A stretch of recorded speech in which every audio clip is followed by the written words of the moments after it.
The Assembly will hear an address by His Excellency KP Sharma Oli, Prime Minister of Nepal. I request protocol to escort His Excellency and invite him to address the Assembly.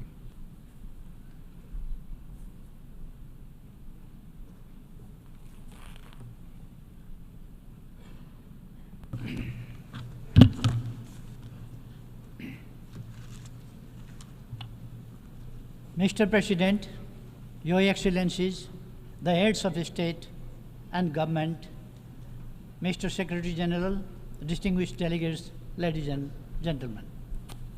I stand here as a humble representative of 30 million proud Nepali people. At the very outset, allow me to extend my sincere congratulations to you, Mr. President, and distinguished members of the Bureau on your well-deserved elections. I would also like to reaffirm Nepal's full support as you undertake the important responsibilities entrusted to you. We extend our deepest appreciation to His Excellency, Mr. Denis Francis, and the outgoing President for his commendable leadership in successfully guiding the 78th session of the Assembly. Our highest accolades are due to the Secretary General, Mr. Antonio Guterres, for his tireless dedication to reinforcing multilateralism and tackling global challenges. I fondly recall your visit to Nepal last year, Mr. Secretary General, and your message of peace from the sacred birthplace of Gautam Buddha, and the message of climate catastrophe of mountains from the Everest region. Mr. President, the world is at a watershed moment in history. The contrast between rich and poor, harmony and hatred, and economic development and environmental destruction have never been as stark as they are today. Both people and planet stand on the brink of climate catastrophe. Geographical rivalries are resurging. Military expenditures are skyrocketing along with an unabated arms race. The specter of nuclear conflict looms larger than ever, even before. On the one hand, our economy remains frail, still grappling with the lingering effects of the COVID-19 pandemic. On the other, nationalism and protectionism have re-emerged. Even before we have reaped the benefits that liberalism and globalization were meant to deliver.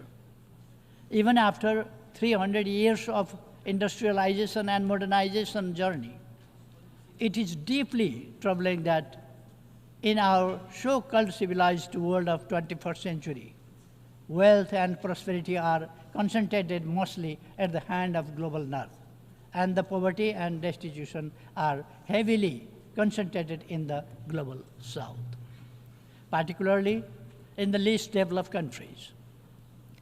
To overcome these travesties, we must demonstrate our leadership that promotes meaningful cooperation and collaboration. It is only through collective will and unified action that we can turn the tide and usher in an era of enduring peace and shared prosperity for all.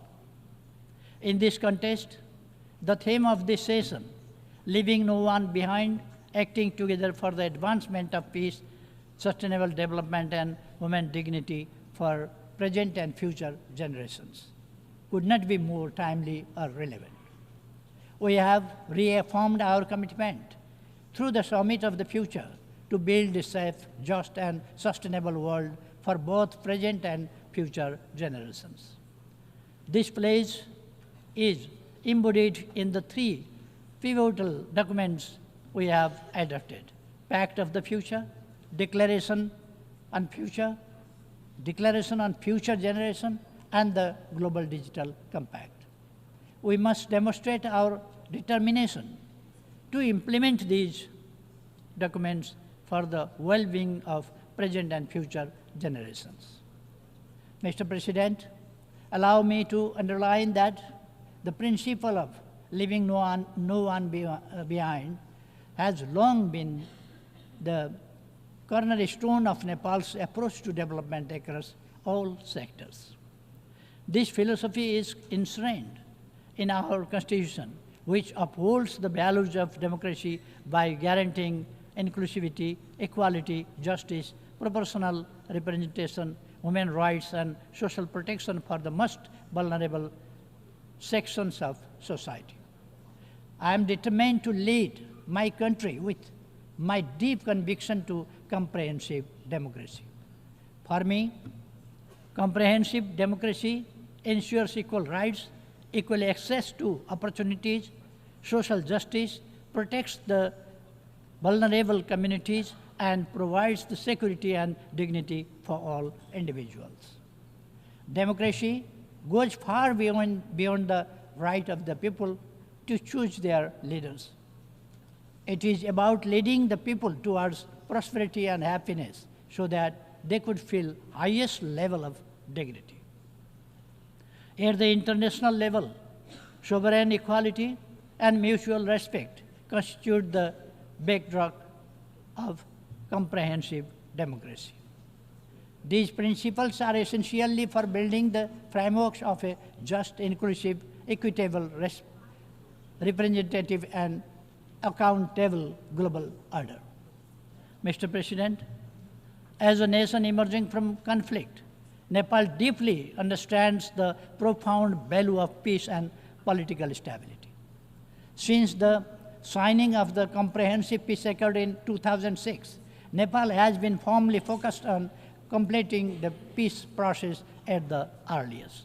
Immediately after the formation of my government, Parliament passed a transitional justice bill to settle transitional justice issue once and for all. While we implement the law, we will uphold victims' rights, including truth and justice. We will also use reparations and reconciliation to heal the wounds and scars of conflict period. We appreciate support from international community, including the UN system, in this regard. The present government, formed by the collaboration of our two major political parties, is determined to secure stability while driving economic transformation for the inclusive and equitable prosperity to our people. At this juncture, stability and economic transformation are paramount to us than our periodic competition in elections. We have dedicated ourselves to realizing our national aspiration, prosperous Nepal, happy Nepali. Nepal will be graduating from its LDC status by 2026. We are diligently working towards achieving the Sustainable Development Goals, SDGs, by 2030 and aspire as become a developed country by 2043, despite facing significant economic headwinds. However, our path to achieving the SDGs remains fraught with difficulties. We are confronted with a substantial financial gap of about 24 billion US dollars to attain the 2030 agenda. In this backdrop, Nepal hosted the IDA 21 replenishment meeting last June, underscoring the crucial need for continued and enhanced support from the International Development Association along with other development partners. In this pursuit, we strongly reiterate our call for enhanced predictable, and sustained international support. Mr. President, climate change has emerged as the gravest threat to our planet, people, and prosperity. My own country, Nepal, is particularly hard hit. We stand as one of the most vulnerable nations to climate change and are ranked as the 20th most disaster-prone country in the world. Of utmost concern is the alarming rate at which the pristine Himalayas, often referred to as the third pole, are losing their vast snow reserves. This loss threatens water availability for billions of people living downstream, extending far beyond the borders of my country.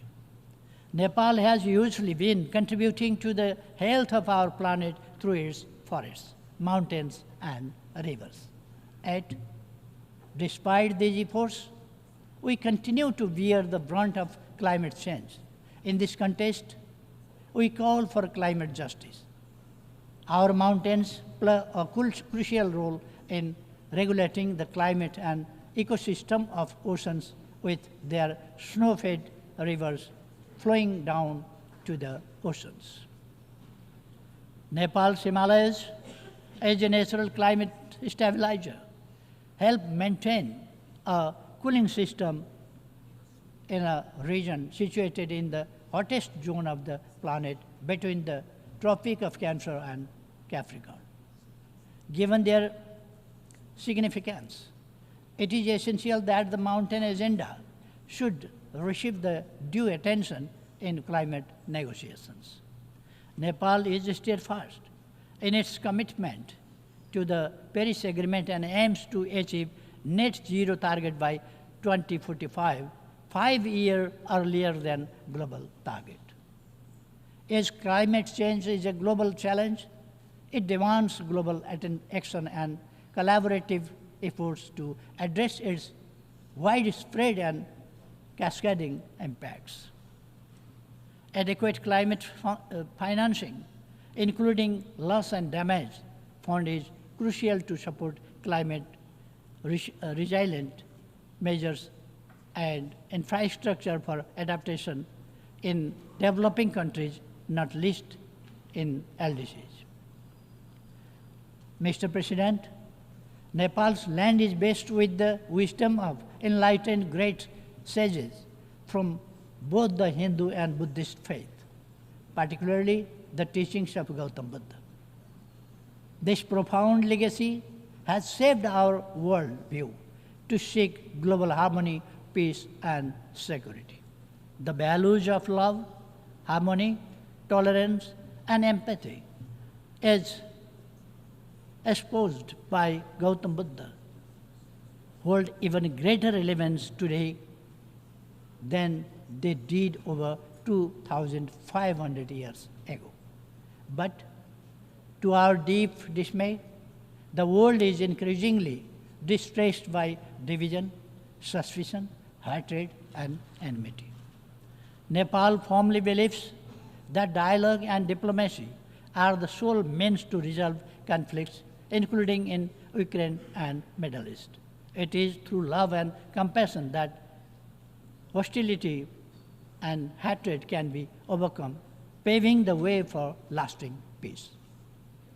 On the issue of Israel-Palestine conflict, we continue to support a two-state solution where Israel and Palestine coexist peacefully and securely within internationally recognized borders, in line with relevant United Nations resolutions. We must address the worsening humanitarian crisis in regions like such as Libya, Syria, Sudan, South Sudan, Yemen, and elsewhere. It is vital to uphold the principles of sovereign equality, non-interference as enshrined in the UN Charter, to ensure peace and stability. Consequently, the staunchly we strongly oppose any form of unilateral intervention or sanctions. Mr. President, disarmament and non-proliferation issues must be prioritized. Nepal strongly advocates for the general and complete disarmament of all weapons of mass destruction. As the host country to the UN Regional Center for Peace and Disarmament in Asia and the Pacific, Nepal firmly believes that regional efforts, including the Kathmandu process, serve to strengthen the global disarmament regime. Technology presents a double-edged sword, especially for the least developed countries. If we harness it, we can make remarkable progress. If we fail, it will leave us further behind. We call for technology transfer to enable us to catch up.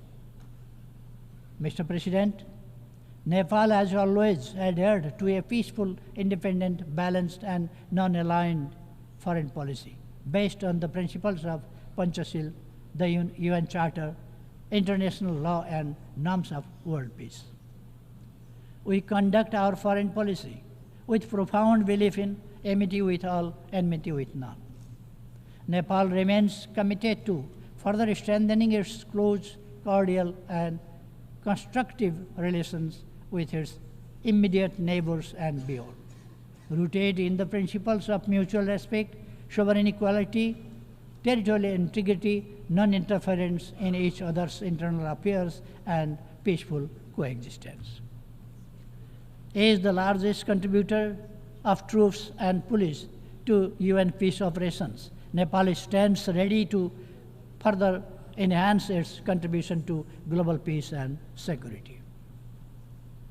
Nepal believes it is our rightful call for having commensurate representation in the leadership positions both at the UN headquarters and in the field, reflecting our significant contribution. Mr. President, Nepal firmly advocates for the reform of the UN system to make it more effective, democratic, transparent, and accountable. We firmly believe that stronger multilateralism with the United Nations at its core is the only path forward to tackle the numerous global crises we face. We echo a call for substantial reform of the global financial system as aptly described it by Secretary General Mr. Antonio Guterres as morally bankrupt. The voice and representation of countries in special situations, including the LDCs, landlocked developing countries, LLDCs, and small island developing states, must be ensured. Mr. President, Nepal firmly upholds the belief that all human rights are universal, unalienable, indivisible, interdependent, and interrelated. It is with this conviction that we have become a party to 24 international human rights related conventions and protocols, including 7 of the 9 core instruments. We are fully committed to promoting gender equality and ensuring equal rights for women. Nepal is making necessary legal arrangements for the full realization of all human rights for women and girls, including their sexual and reproductive health rights. Protection of the rights of migrant workers, including their safety, security, dignity, and well-being, has always remained our priority. We strongly advocate so far orderly and regularly migration to ensure that the benefits of migration are shared by all. Finally, Mr. President, the world we inhabit is far from being perfect. Yet, it is not all doom and gloom. We firmly believe that humankind is still capable enough to march ahead without compromising the prosperity and happiness of future generations. None of the global challenges we are facing today have been imposed by alliance. These are our own makings, our own creations. Therefore, it is self-evident that by fostering global understanding, trust, and cooperation, we can overcome these problems and challenges. A just, inclusive, and equitable world order, as well as sustained prosperity and attainable when we collaborate effectively. Let me resonate the wisdom of our ancient text, the Maha Upanishad, from around the 6th century BC, Vasudhaiva Kutumbakam, meaning the whole world is one family. We not only hold this philosophy dearly, but we also act it on our everyday life. With this constant conviction, Nepal is committed to playing its role to secure our shared aspiration of enduring peace, progress, and prosperity while leaving no one behind. Thank you.